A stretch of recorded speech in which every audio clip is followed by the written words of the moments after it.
Hi everyone!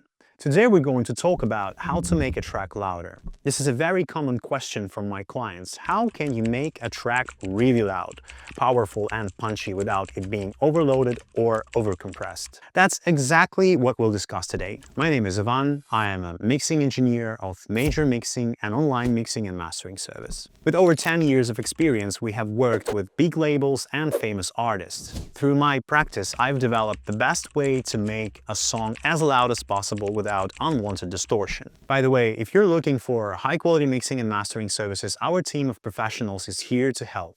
I'll leave the link below. To achieve significant loudness, you need to understand one key thing. There's a common misconception when it comes to track loudness. People often think about the mastering process. They focus on which compression to use, which limiter to choose, and what clipper to put on the master. But in reality, working on a track loudness should start at the very beginning of the production process. This means even before mixing, from the moment you start creating the arrangement. Let me explain why. First of all, it's essential to use high-quality sounds. If we use weak, low-quality sounds, even if they are enhanced, they will still seem weak, not loud, and not punchy. Mastering will not be able to bring the track to the level you want. Yes, you can always achieve the desired RMS or LUFS, but it will still not sound quite right. It will feel quieter and weaker than it should be. That's why it's important to choose good high-quality samples, bright, rich synthesizers, and to record instruments properly,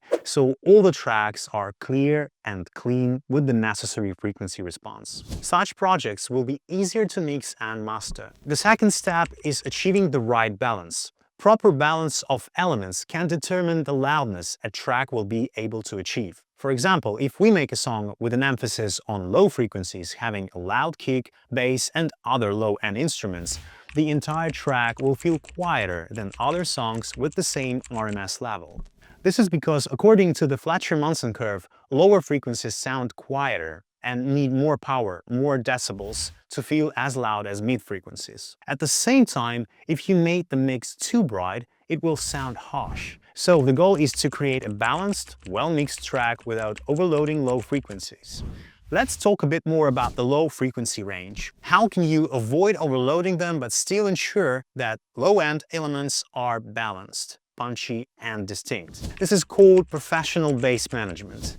The most common problems in the bass arise from sounds that contain too many layers and poorly aligned kick and bass. Even professionals make mistakes with bass management, such as having a long kick, bass, and some low-frequency FX or downlifter all playing at the same time. Besides other problems, in this case, low frequencies will take a lot of headroom in the song, and other instruments will get more gain reduction and will sound quieter in the mix. So, you see, making your track loud starts with picking great sounds, recording with high quality, ensuring the frequency spectrum of the song is perfect, and managing the bass well. Only then can you move to the next step and use compression, but not on the master bus yet. Here's how we make the track louder with mixing processing. I often use a simple method. First, I group all the elements into buses. For example, drums, bass, accompaniment, vocals, effects, and so on. Then I have a rhythm bus, where I put drums and bass. Of course, I mix and balance each group and the elements within the group first. After that, I can work on the loudness. The trick is to enhance each bus separately and achieve loudness close to the desired level. The second rule is to use not one aggressive compressor on each bus, but a sequence of compressors with mild settings. Each compressor provides a slight effect. First, I add a little compression. After the compression, I add a bit of saturation, clipping, and clip shifters. I also love using inflators overloaded in input. Applying a chain of compressors to a rhythm bus, for example, will bring a 3 to 4 dB louder signal, but the compression won't damage the sustain. The sound will remain close to natural.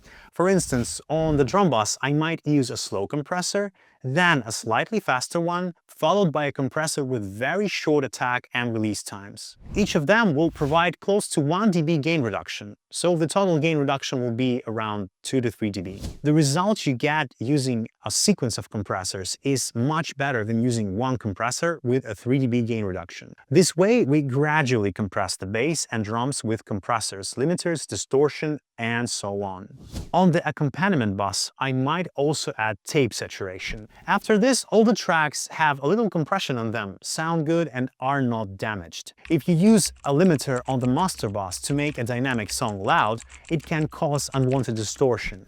Cutting peaks on each bus separately and using a sequence of compressors gives a more natural sound and helps you reach the loudness you want. By the end of mixing, every element is already compressed enough, and peaks are tamed with compression and limiters. In my experience, after such mixing, there's no much left to amplify during mastering. I just need to add a couple more decibels and the song is loud enough. During mastering, I apply compression and a limiter to achieve the desired result. For example, -8 RMS, which is now a standard RMS value for industry quality songs. I choose compressors to enhance the sound's color and beauty depending on the genre.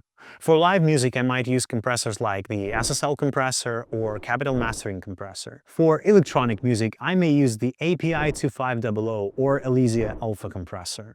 Depending on the genre, I choose the compressor chain with a small gain reduction around 1 dB. Then I often use the inflator because I like the effect it creates, followed by a limiter. Sometimes before the inflator, I slightly clip the input about half a decibel, and this then goes into the limiter.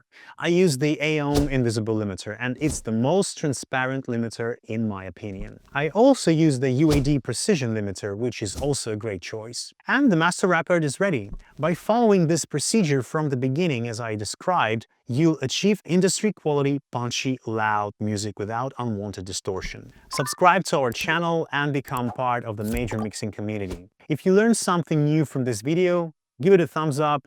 Thanks for watching, and I'll see you soon.